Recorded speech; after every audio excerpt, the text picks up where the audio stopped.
आपने भी आजकल रील को स्क्रॉल करते हुए ये डायलॉग जरूर कहीं ना कहीं सुना होगा, अरे करे तो करे क्या, बोले तो बोले क्या। कुछ यही हाल इन दिनों चीन के राष्ट्रपति शी जिनपिंग का हो रखा है, क्योंकि चीन के पीपुल्स लिबरेशन आर्मी में सब कुछ ठीक नहीं चल रहा। पिछले महीने ही पीएलए की सेंट्रल मिलिट्री कमीशन के वाइस चेयरमैन झांग युक्सिया को न्यूक्लियर सीक्रेट की जासूसी के आरोप में हटाया गया था। वो खबर हमने आपको तफसील से दिखाई थी। और जब पीएलए की रॉकेट फोर्स के पूरी टॉप लीडरशिप को बर्खास्त कर दिया गया, वजह बेहद हैरान करने वाली है। चीन अपने सालाना विक्ट्री डे परेड में दुनिया के सामने जो एटमी मिसाइलों की नुमाइश करती है ना, उसकी पोल खुल गई है। आईसीबीएम और डीएफ सीरीज के न्यूक्लियर कैपेबल इन मिसाइलों के फ्यूल टैंक में असली प्रोपेलेंट की जगह पानी भरा पाया गया है। पूरी दुनिया में चीन की मिसाइलों की फजीयत से जिनपिंग अब टेंशन में आ गए हैं। तो एक शख्स आपके बेहद खुश नजर आ रहा है, इस तस्वीरों में आप देख पा रहे होंगे। एक शख्स इससे बेहद खुश नजर आ रहा है और वो है अमेरिकी राष्ट्रपति डोनाल्ड ट्रंप, जो कि लगातार चीन के लिए एक परेशानी खड़ी करना चाह रहे हैं। सवाल है कि न्यूक्लियर मिसाइलों के फ्यूल टैंक में पानी कैसे भरा? क्या चीन की ज्यादातर मिसाइलें सिर्फ भारी मेटल का खोखा भर हैं, या फिर चीन में भ्रष्टाचार इस कदर बढ़ चुका है कि इससे अब सेना भी नहीं बच पा रही है? और सबसे अहम सवाल यह कि चीन के पानी वाले मिसाइल देकर अमेरिका क्यों खुश हो रहा है? ये देखिए, सवाल बारी बारी से आ रहे हैं आपके सामने स्क्रीन के ऊपर। तमाम सवालों के जवाब आपको बताया, उससे पहले देखिए कैसे चीन के साइलों में रखे मिसाइलों में भरा पानी इस वक्त चर्चा का केंद्र बना हुआ है। कोविड के बाद से ही चीन पूरी दुनिया के लिए एक बहुत ही सस्पिशियस देश बन गया है। पूरी दुनिया चाइनीज हथियारों को लेकर भी अब शक की नजरों से देखती है। ऑपरेशन सिंदूर में जिस तरीके से चाइनीज हथियारों की भद पिटी थी, वो भी सबको याद है। पाकिस्तान ने चीन के एक्सपोर्ट किए गए variant HQ-9P long range air defence system का इस्तेमाल किया था, आपको याद होगा। लेकिन ये भारत के ब्रह्मोस और स्कैल्प मिसाइलों को इंटरसेप्ट करने में नाकाम रहा था। और इतना ही नहीं, पाकिस्तान ने चाइनीज JF-17 फाइटर जेट से PL-15 मिसाइल ऑपरेशन सिंदूर के दौरान फायर की थी। लेकिन चीन दावा करता है कि उसका PL-15 beyond visual range air to air missile है। लेकिन यह मिसाइल टारगेट को छोड़िए खाली मैदान में ही गिर गई। बाद में इसका मलबा भारत में रिकवर किया। ऑपरेशन सिंदूर के बाद विदेशों में चीन के सैन्य सामानों की डिमांड पर असर पड़ गया। माना कि चीन का सैनिक सामान जो है वो दुआमी दर्जे का है, वो उसकी क्वालिटी अच्छी नहीं है। वहीं अब चाइनीज न्यूक्लियर मिसाइलों के फ्यूल टैंक में पानी भरे होने से इस खुलासे से जाहिर तौर पर शी जिनपिंग की टेंशन कई गुना बढ़ गई हो। उन्होंने अपना जोर लगाया जो उनके पास था। अगर हो सकता है वो किसी और देश के साथ लगाते, वो सफल हो जाते, लेकिन यहाँ पर जाके वो सफल नहीं हो पाए। वो हमारी सेना, इंडियन आर्मी, इंडियन एयरफोर्स और इंडियन नेवी, क्योंकि बेशक नेवी ने हिस्सा नहीं लिया लेकिन वो पूरी तरह से डिप्लॉयड थे।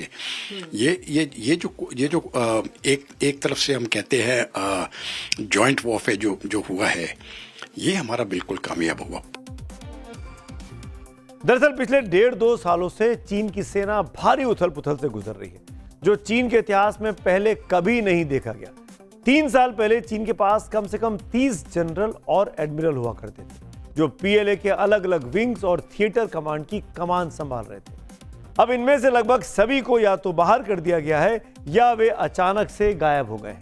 आपके सामने मैं स्क्रीन दिखाता हूं, ध्यान से देखिएगा। तस्वीर 2023 की है। सेंट्रल मिलिट्री कमीशन की मीटिंग में पीएलए के 6 कमांडर हेल मोगेम्बो वाले पोज में आपको नारे लगाते हुए दिखाई दे रहे हैं, जैसा कि फिल्म में था ना अमरीश पुरी वाली। जी हाँ, जैसे कि 80 के दशक में मिस्टर इंडिया में मोगेम्बो के प्रति अपनी वफादारी जताने के लिए उनके कमांडर नारा लगाते थे, हेल मोगेम्बो। आज जिनपिंग के वफादार इन 6 कमांडर में से सिर्फ एक झांग शेंगमिन ही बचे हैं। बाकी सभी जनरल को पद से हटा दिया गया है। ये सिर्फ 3 साल में भीतर हुआ है। जिस तरह से शी जिनपिंग पीएलए के टॉप जनरल को किनारे लगा रहे हैं, उससे दुनिया की सबसे बड़ी सेना के शीर्ष स्तर पर नेतृत्व का बड़ा संकट खड़ा हो गया है। चीन के सेंट्रल मिलिट्री कमीशन के अध्यक्ष शी जिनपिंग हैं। इसमें एक उपाध्यक्ष का पद खाली है, जबकि दूसरे उपाध्यक्ष झांग शेंगमिन है। इसके अलावा सीएमसी के 4 मेंबर्स के पद खाली पड़े हुए हैं। थिएटर कमांड की बात करें तो पूर्वी कमांड में ही कमांडर और कमिश्नर की तैनाती है, जबकि सेंट्रल कमांड में सिर्फ कमांडर हैं तो कमिश्नर लापता। जबकि दक्षिणी, पश्चिमी और उत्तरी कमांड के दोनों अहम पदों के जनरल लापता हैं, यानी पद खाली पड़े हैं। चीन की वॉर स्ट्रेटेजी पर नजर रखने वाले एक्सपर्ट इसके पीछे की वजह शी जिनपिंग को ही बताते हैं, जो जब अपने लोगों पर जरूरत से ज्यादा शक करने लगे। मुझे लगता है असली मकसद ये है कि इनका इंटरनल पावर स्ट्रगल चल रहा है और शी जिनपिंग अपनी आर्मी को अपने पूरे 100% कंट्रोल के अंदर लाना चाहता है। लेकिन जिस तरह से पीपुल्स लिबरेशन आर्मी की करतूतों का खुलासा हो रहा है, उसका एक सिरा अमेरिका से जुड़ता साफ तौर पर दिखाई देता है। पिछले महीने सेंट्रल मिलिट्री कमीशन के वाइस चेयरमैन और शी जिनपिंग के बेहद करीबी झांग युक्सिया को पद से हटाया गया था।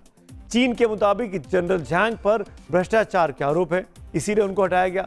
लेकिन अमेरिकी खुफिया एजेंसी के मुताबिक झांग पर न्यूक्लियर सीक्रेट लीक करने का आरोप लगा। तो वही अब चीन के मिसाइलों में पानी वाली रिपोर्ट अमेरिकी खुफिया एजेंसी के जरिए हमारे सामने आई है। आज की तारीख में अमेरिका को रूस के बाद किसी से सबसे बड़ी चुनौती है तो वो चीन है, और यही वजह है कि अमेरिका, खासकर ट्रंप, ऐसा कोई मौका छोड़ना आज की तारीख में नहीं चाहते जिससे पूरी दुनिया में चीनी सेना की किरकिरी हो, क्योंकि इससे आखिरकार फायदा अमेरिका को ही होगा। हम सब जानते हैं चीन अगर मजबूत होगा तो ट्रंप के लिए, उनके प्रशासन के लिए कड़ी चुनौती पेश करेगा। इसीलिए अमेरिकी मीडिया के हवाले से अमेरिका की तरफ से चीन की अंदरूनी खबरें ज़्यादा आती हैं। चीन से खबरें निकालना आज भी आसान नहीं है। वहाँ पर विदेशी मीडिया, बाहर के लोग, बाहर की एजेंसीज, बाहर के रिपोर्टर्स आज भी अलाउड नहीं है। तो ये खबर का बाहर आना, जाहिर तौर पर अमेरिका इसमें प्रोपेगेंडा के तौर पर भी इसको बहुत से लोग देख रहे हैं।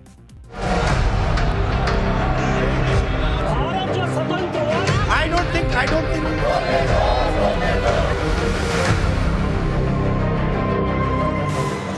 नारावने जी की किताब है, इसमें उन्होंने पूरा अकाउंट लिखा है। मेन लाइन है जो प्रधानमंत्री ने कही, जो उचित समझो वो करो। भारत जो स्वतंत्र हुआ तो किस तरह से पाकिस्तान का बंटवारा हुआ और किस तरह से भारत के पहले प्रधानमंत्री अय्याशी कर रहे थे, इस किताब में मैं उसका जिक्र करना चाहता हूँ। सनक है ये, और सनक इसलिए है कि आप देश का ध्यान भटकाना चाहते हैं। क्योंकि ट्रेटर कौन होता है? ट्रेटर होता है जो अपने देश के साथ, आरपीजी का मैं शब्द इस्तेमाल करूं, गद्दारी करे। और अब बात राहुल गांधी की, जिनके रुख से सुबह से ही साफ हो गया था कि विपक्ष क्या करने वाला है। जिस तरीके की स्थिति दिखाई दे रही थी संसद भवन की, ये तस्वीरें देखिए। सुबह सुबह राहुल गांधी जब संसद भवन परिसर में पहुंचे हैं तो उनके हाथ में जनरल नरवणे की लिखी हुई ये किताब मौजूद थी। संसद में राहुल गांधी पूर्व army chief general Manoj Naravane की आत्मकथा को अपने साथ लेकर पहुंचे। ये वो किताब है जो अप्रकाशित है, दुनिया के लिए उपलब्ध नहीं है। सरकार ने इस पर फिलहाल के लिए मंथन चल रहा है कि रिलीज होने देना है या नहीं होने देना है। वो विवादित किताब, वो अप्रकाशित किताब राहुल गांधी के हाथों में आज संसद भवन परिसर में देखी गई और इसी पर पूरा हंगामा बीते 48 घंटों से मचा हुआ है।